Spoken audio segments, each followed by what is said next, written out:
Balik tayo sa aking YouTube channel, Lenggo TV Works. So ang gagawin natin ngayon is ang ating mga nabahang pyesa. Ayan o. Dashboard, sidings, yung mga sidings sa likod, sidings sa taas, yung sa center console natin, yung mga aircon, yan. Lilinisin natin guys. No? Tara, samahan nyo ako para makita nyo kung paano natin sprayan tong mga to, kung paano natin malinis. Okay, yan na. Okay muna natin guys, no, rinse, kasi makakapal yung putik. Bagay muna natin. Bagay muna natin.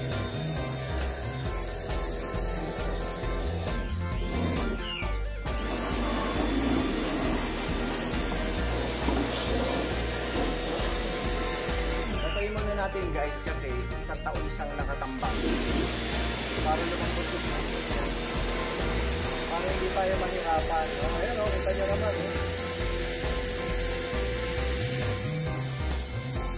basta rinse lang muna, rinse dito. Isang taon siya so ito yung mga basahan ng brother ko. So balikan ko kayo guys, siguro mga 10 minutes para tirahin na natin. Malupot na yan, malamang.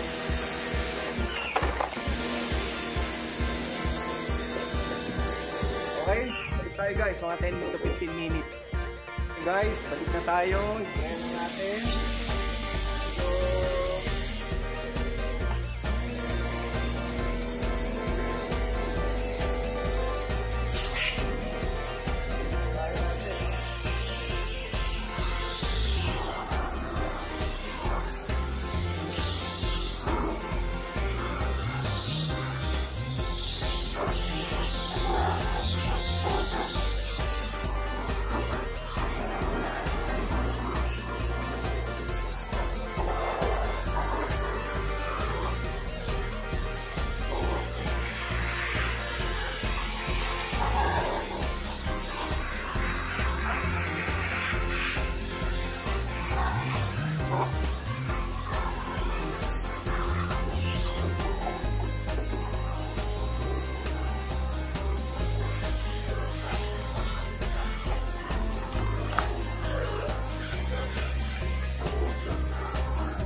natin, habang nire-rinse ko yung iba, sasabunin ko ng brother ko. Mamaya.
Guys, no, sasabunin muna natin sila lahat.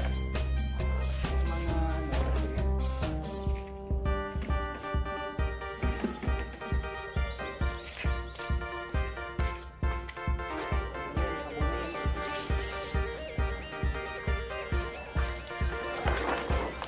Ayan, no, meron mga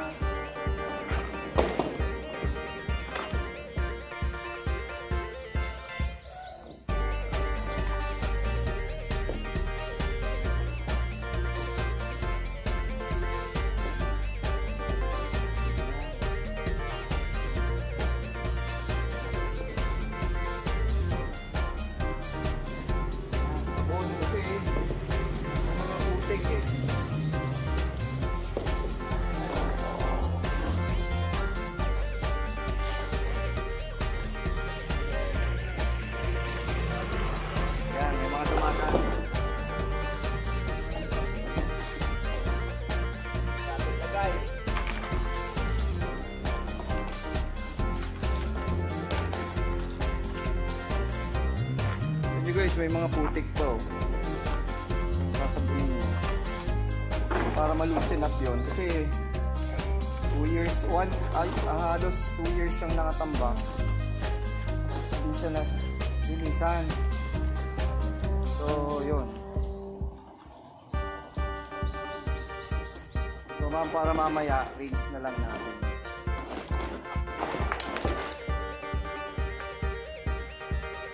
Dashboard.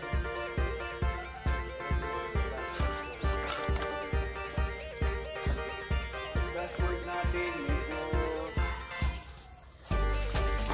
hindi ang inabot.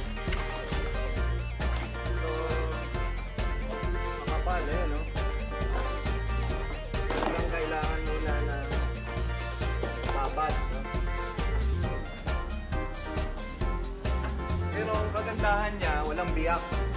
Walang biyak yung leather niya, saka walang butas.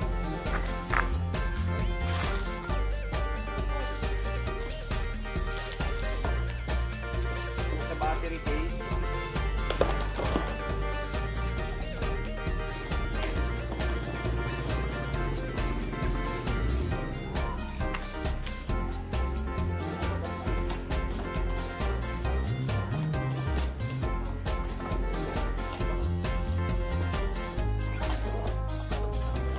guys, gano'n lang. Tapos, balikan ko kayo guys ha.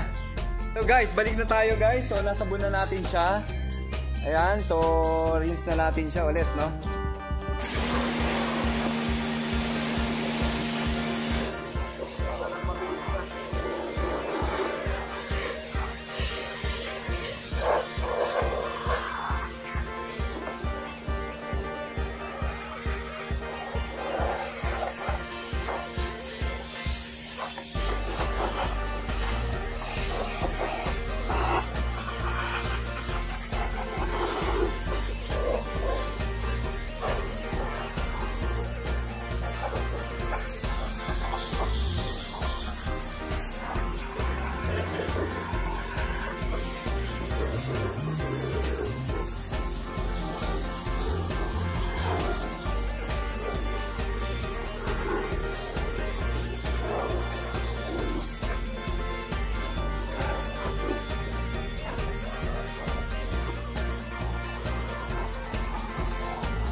Lipat!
yan guys, no? Yan ang uwi natin. Lilinis natin siya. So, itong putik na to, guys, sobrang tagal na kasi.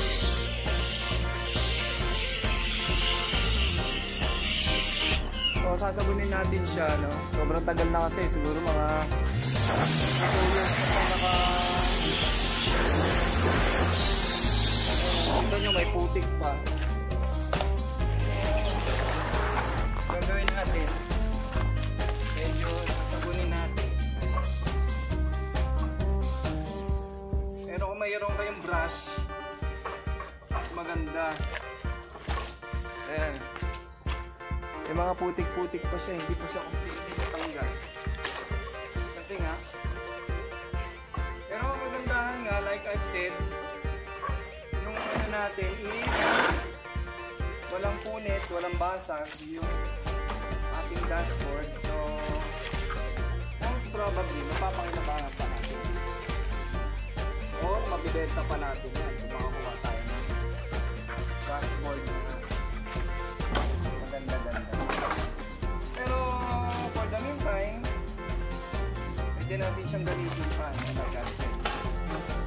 Kasi, wala siyang basag o wala siyang punit. Yan. So, tsagain lang natin guys. Brush yung kapatid ko, nasa bahay yung brush ko eh. So, matatanggal pa yan. Natanggal na siya. So, unti-unti lang natin. Anyway, putik lang naman din yan. Matatanggal yan sa putik lang.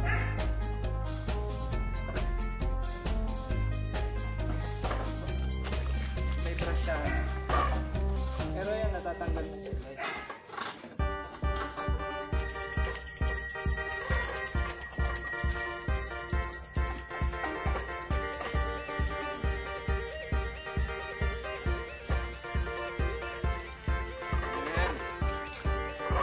Binibiturahan pa to eh.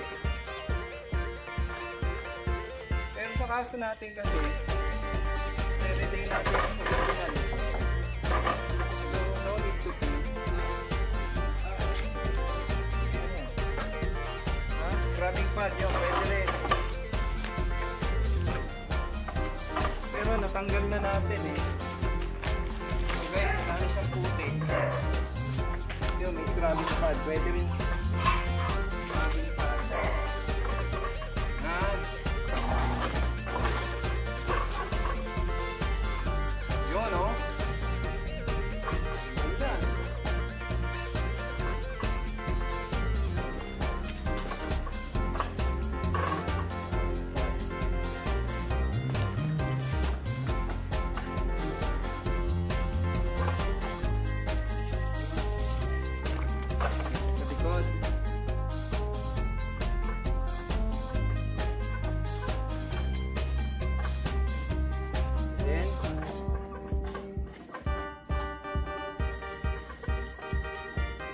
Pwede pala, scrubbing pad. Yung mga wire, linisin nyo na rin. Okay lang yung sabunan. Kasi, i-sprayan naman natin yan later on na dapat i-give. Yan, okay? Okay na.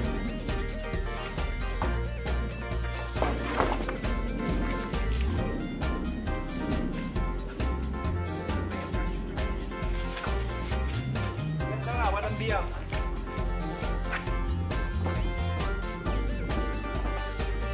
Maganda pa ako guys. Original.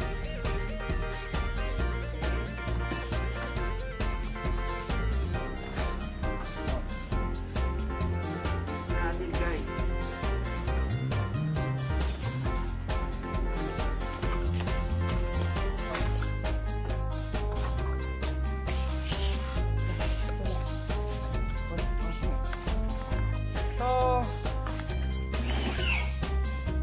Guys, i-rinse na natin. Mabilis siya lang.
So ayan guys, no, nakita nyo na malinis na siya.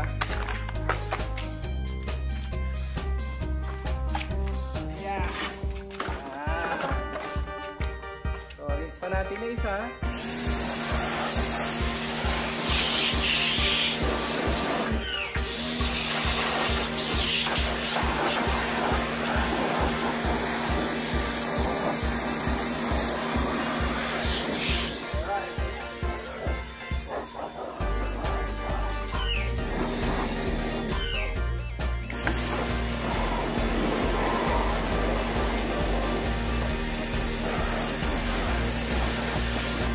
Ayan guys, no, ang ating vlog for today, how to clean your dashboard na flooded, pati yung mga side views natin na nandun.